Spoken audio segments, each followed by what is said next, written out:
My name is Assef Ashraf. I am Director of Studies in Asian and Middle Eastern Studies in Pembroke. And as Director of Studies, I'm responsible for the academic well-being of the students studying Asian and Middle Eastern Studies. And that encompasses students who are studying the languages of Chinese, Japanese, Arabic, Persian, and/or Hebrew.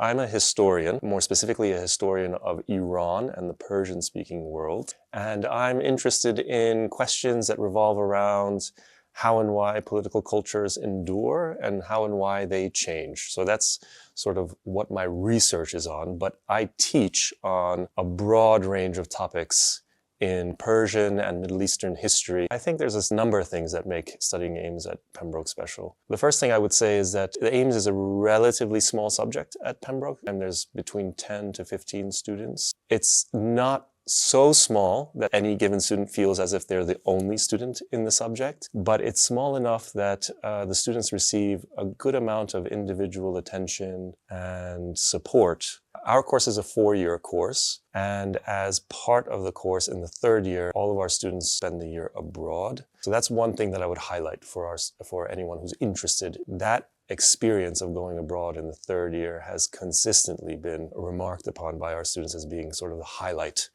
of their time in the college and doing the course.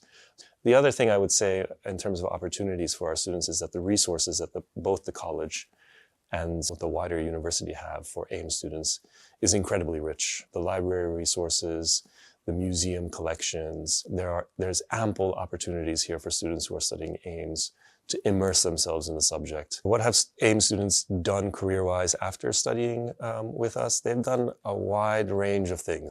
In recent years, we've had students who have gone into civil service. We've had students who've gone into journalism. We've had students who've gone into the nonprofit kind of NGO world. We've had students who've gone into law. There's really no limit to what our students can do. The one thing I think I would highlight is that we are looking for students who are passionate about the subject. That means passionate about the language or languages that the students are interested in studying, but also about the cultures and the societies in which those languages are spoken today.